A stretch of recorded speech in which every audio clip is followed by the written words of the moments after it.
Chers téléspectateurs, celui que nous vous présentons aujourd'hui est une icône de la culture ivoirienne.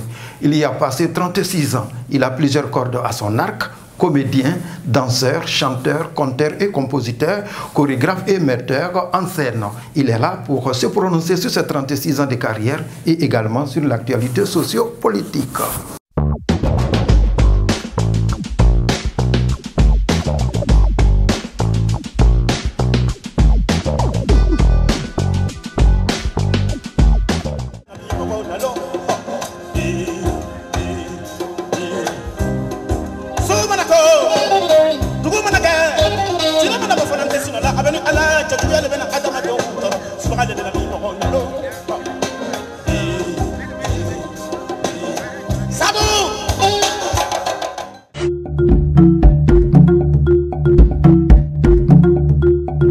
On est toujours dans la quête de cette beauté-là, qui pour moi est éternité, chant de l'éternité. C'est comme la quête de Dieu, on n'a jamais atteint, on poursuit toujours. Et on se renouvelle, on va toujours de l'avant, on fait toujours des efforts, voilà.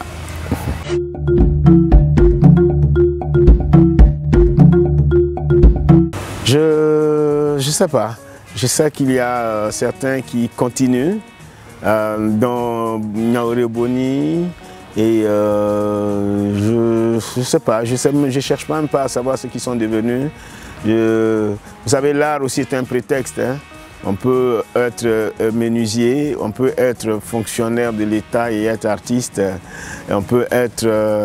Il y a une forme, mais le fond, c'est le fond que j'aime. Le fond doit toujours rester. Le fond, cette quête de la divinité, comme je dis, être cette quête de la simplicité, être ce chant vivant où retentit la divine musique.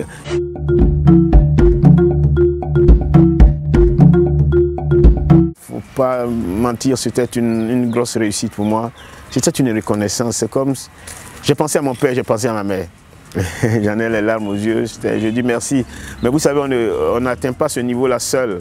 Oui, j'ai pensé à tous ceux qui me donnaient les transports pour aller aux répétitions. Un monsieur aussi qui s'appelle Sori, Fadiga, je ne sais même plus où il est, je l'ai appelé. J'ai pensé à ma tante qui m'a donné 25 000 francs pour le premier passeport en 82, quand je devais aller en France avec l'école normale supérieure, n'étant pas étudiant à l'atelier de recherche et d'esthétique négro-africaine, la RETNA.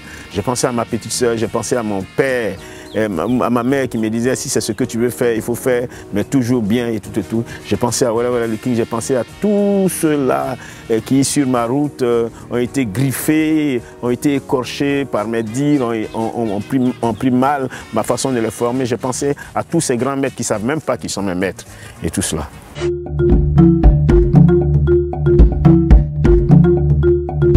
Je suis celui que je suis, je chanterai toujours, je chanterai les louanges, je suis au service du président de la République de Côte d'Ivoire.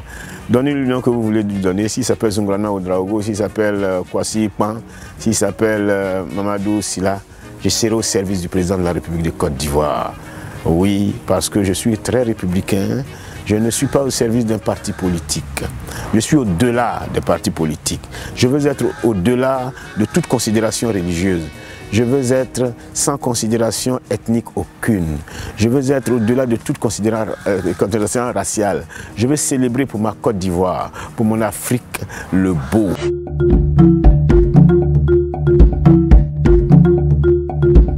Oui, mais absolument. Mais à part le contraire, c'est faux. Le contraire, c'est faux. Parce qu'ils sont appelés, ils sont des leaders, ils sont appelés. Le président de la République, je commence par lui, il m'a vu pour la première fois à l'investiture de l'ex-gouverneur de la BCEAO. Et depuis, il me suit.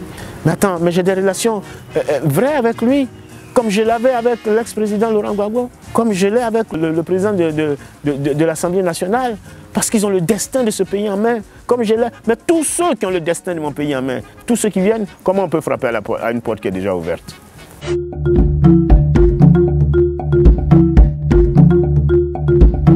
Je pense que c'est un battant. Pour son âge, je pense qu'il faut faire la part des choses. Ce sont des gens qui doivent s'inscrire dans l'histoire, dans la mémoire des générations qui doivent conduire la Côte d'Ivoire à être ce modèle de l'espérance promise à l'humanité. Les gens confondent trop. Les gens n'ont pas le regard vrai. C'est pour ça que je dis, les yeux sont vides. Les yeux se posent sur l'or et la charogne avec la même indifférence. Au mieux, ils les confondent. Oui, ce monsieur a du respect. Et ce monsieur, ce n'est pas n'importe qui, il a un destin. Il a un destin qui doit s'accomplir. J'ai envie de lui dire, cesse de courir après ton destin te court après. Tu seras roi, tu n'y peux rien, tu seras esclave, tu n'y peux rien. Le jour où tu dois naître, il fait trop chaud dans le ventre de ta mère. Le jour où tu dois mourir, tu te noies dans une source. Voilà.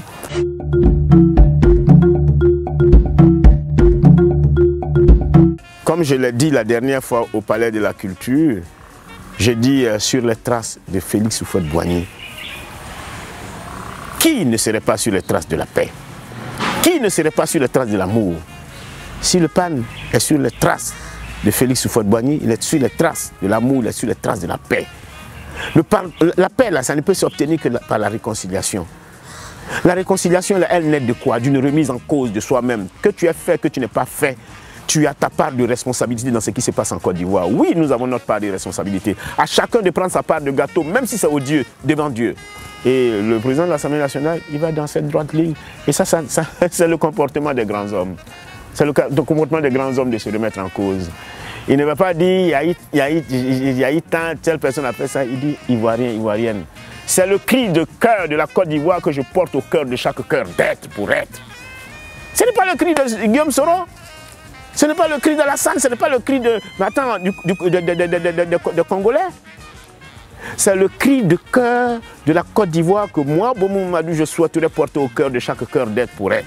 S'il faut, il faille que j'aille de cours en cours pour dire, déposer les armes de guerre, ramasser l'épée du progrès, je le ferai. C'est pour le développement de ta nation, la nation ivoirienne. La Côte d'Ivoire a besoin de ça.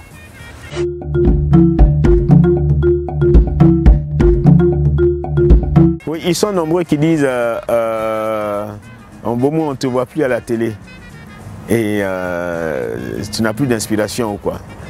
Je leur ai dit, mais c'est pas... Dans la rue, je leur ai dit, ah bon? Parce que quand tu es à la télé, tu as l'inspiration? Non.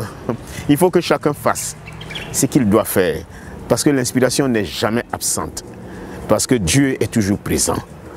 Voilà. Parce que c'est nous qui sommes absents. Nous sommes des transistors mal branchés. Comment l'amour peut entrer dans quelqu'un qui a le cœur fermé? C'est pas possible. La lumière, lui, dans les ténèbres ne la reçoivent pas. C'est pas moi qui ai écrit. La lumière ne peut pas rentrer dans ta maison si les volets sont fermés. Chers téléspectateurs, ouvrez vos volets, ouvrez vos cœurs au pardon, ouvrez vos cœurs à l'amour. Ça ne sert à rien d'aller à des pèlerinages, aller chercher Dieu à la Mecque, aller chercher Dieu à Jérusalem, aller chercher Dieu à Lourdes, c'est trop lourd. Vous ne savez même pas dire bonjour à votre voisin immédiat. Vous ne savez pas pardonner à votre voisin immédiat. Chantez le chant de Dieu.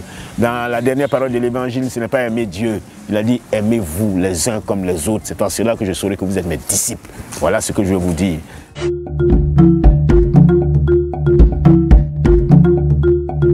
Libérer la Côte d'Ivoire de la haine. La haine, là, ce n'est pas la haine de quelqu'un d'autre. Le vrai ennemi, il est tapis à l'intérieur de nous-mêmes.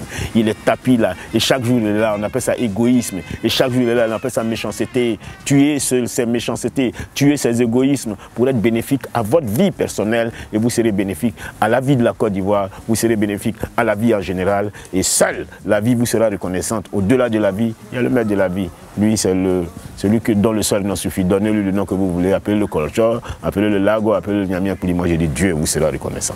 Je vous salue. Voilà, Guillaume Soro n'est pas n'importe qui, dixit le maître de la parole, Bomou Mamadou. C'est sur cette note que nous prenons congé de vous et à très bientôt.